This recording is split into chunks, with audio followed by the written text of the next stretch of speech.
क्या अर्श की एक फोन कॉल करने वाली है? नूर की जिंदगी हमेशा के लिए बर्बाद। कमरे में मुकम्मल खामोशी थी कि अचानक साइड टेबल पर पड़ा हुआ नूर का फोन बजने लगा, जिसने आलियान की तौजा अपनी तरफ खींच ली। आलियान ने एक सर्द निगाह नूर पर डाली और लपक कर फोन उठाया।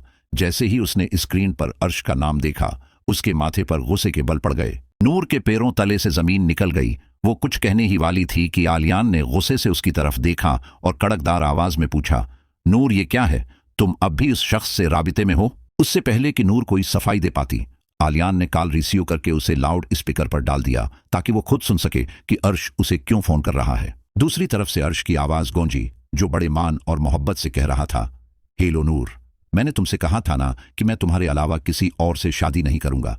देखो मैंने ये शादी नहीं की और सब कुछ खत्म कर दिया। अर्श ने मजीद कहा, नूर अब तुम्हें भी हिम्मत करनी होगी, तुम्हें आलियान से खला लेनी होगी। इससे तलाक लेकर मेरे पास वापस आ जाओ, क्योंकि मैं तुम्हारे बना जीने का तसव्वुर भी नहीं कर सकता। अर्श की आवाज में एक अजीब सा सुकून था, जैसे वो नूर की जिंदगी बर्बाद करके बहुत खुश हो। उसने कहा, नूर वो तमाम वादे जो हमने एक दूसरे से किए थे, अब उन्हें पूरा करने का वक्त आ गया है। मैं तुम्हारा इंतजार कर रहा हूं। आलियान के कानों में जब ये बातें पड़े तो उसका चेहरा गुस्से से तमतमा उठा, उसकी मुट्ठियां भींच गईं और उसने अपना आपा खो दिया। आलियान ने मोबाइल को पूरी कुव्वत से जमीन पर पटक दिया, जिसके पर्जे पर्जे हो गए, और वो धाड़ते हुए नूर की तरफ बढ़ा।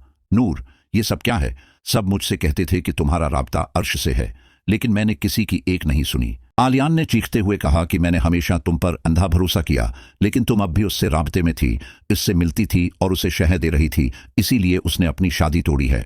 नूर की आंखों से आंसुओं का सैलाब बह निकला। वो बुरी तरह कांप रही थी और उसने अपने हाथ जोड़ लिए। आलियान, मेरा यकीन करें, ये सब झूठ है। अर्श मुझे बर्बाद करना चाहता है। नूर ने ससकियां भरते हुए कहा कि अर्श जानता है कि अब मेरी जिंदगी आपके साथ जड़ी है, इसीलिए वो चाहता है कि जैसे उसका घर नहीं बसा, मेरा घर भी अजड़ जाए। लेकिन आलियान इस वक्त शक और गुस्से की आग में जल रहा था।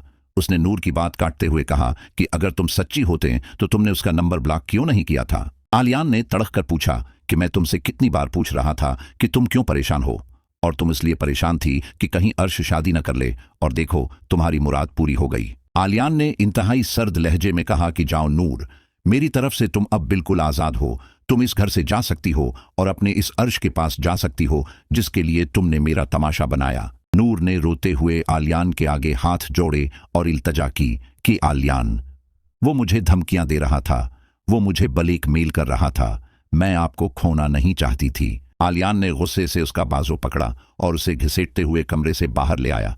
वो चलाया कि अगर उसने तुम्हें धमकी दी थी तो तुमने मुझे क्यों नहीं बताया? मैं तुम्हारा शौहर था या कोई अजनबी? आलियान नूर को नीचे लाउंज में ले आया, जहां सब घर वाले और नूर के माँ बाप भी मौजूद थे। आलियान ने सबके सामने नूर को धुका दिया और गर्ज कर बोला। आलियान ने नूर के माँ बाप की तरफ इशारा करके कहा कि देखें, इस सब की जिम्मेदार आपकी बेटी है, जिसने मेरे भरोसे का खून किया और अर्श से राबिते में रही। आलियान ने सबको बताया कि अर्श ने अपनी शादी सिर्फ इसलिए नहीं की क्योंकि वो नूर के साथ भागने के ख्वाब देख रहा है और नूर उसे ये सब करने की हिम्मत दे रही थी। नूर की माँ ये सुनकर बुरी तरह टूट गईं और रोते हुए बोले कि नहीं आलियान, तुम गलत समझ रहे हो, मेरी बेटी ऐसी नहीं है, वो कभी किसी का घर नहीं उजाड़ सकती। आलियान की माँ अशरत बेगम, जो पहले ही मौका की तलाश में थी, वो जहरीले लहजे में बोले कि बस करें बीबी, अपनी बेटी की तरफदारी करना बंद करें। अशरत बेगम ने तंज करते हुए कहा कि पहले आपकी बड़ी बेटी नवीरा थी जो घर की इज्जत मिट्टी में मिलाकर चली गई, और अब ये नूर है जिसने हमारे खानदान की नाक काट दी है। उन्होंने मजीद कहा कि शुक्र है अल्लाह का कि मैंने अपने बच्चों को बहुत ज्यादा तालीम तो नहीं दिलाई, लेकिन उन्हें घर से भागने और गैर मर्दों से राबिते रखने के तरीके भी नहीं सिखाए। अशरत बेगम की ये बातें नूर की माँ के कलीजे को चीर रही थीं। वो अपनी बेटियों की तरबियत पर उठने वाले सवालात पर खामोश आंसू बहा रही थीं। आलियान ने अपनी माँ की बातों को खामोशी से सुना, जिसका मतलब था कि उसे भी अब अपनी माँ की हर बात सच्ची लगने लगी है और उसका नूर पर से एतबार उठ गया है। घर का माहौल इंतहाई कशीदा हो चुका था। मरियम और अनाबिया की तरह यहाँ भी नेकी और बद्दी की जंग में मुकार जीत रहे थे और मासूम हारे जा रहे थे। दूसरी तरफ नवीरा अपने ससुराल में तन्हाई और दुख की जिंदगी गुजार रही है।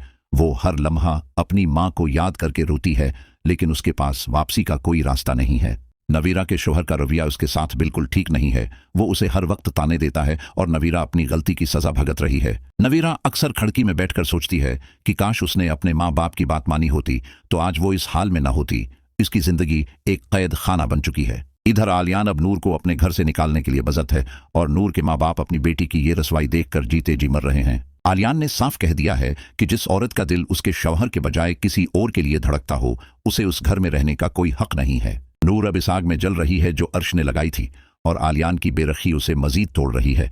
उसे समझ नहीं आ रहा कि वो अपनी पाक दामनी कैसे साबित करे। अशरत बेगम अब आलियान को दूसरी शादी के लिए अक्सा रही हैं, ताकि नूर का नाम और निशान इस घर से हमेशा के लिए मिट जाए और वो अपनी जीत का जश्न मना सकें। कहानी अब एक ऐसे दर्दनाक मोड़ पर आ गई है जहां एक फोन कॉल ने हंसते बसते घर को खंडर बना दिया है और नूर की जिंदगी तारीकियों में डूब गई है। क्या आलियान कभी यह जान पाएगा कि यह सब अर्श की एक सूची समझी साजिश थी, या वो नूर को हमेशा के लिए खो देगा? क्या नवीरा अपनी बहन की मदद के लिए आ पाएगी, या वो खुद अपनी जिंदगी की जंग लड़ते लड़ते खत्म हो जाएगी?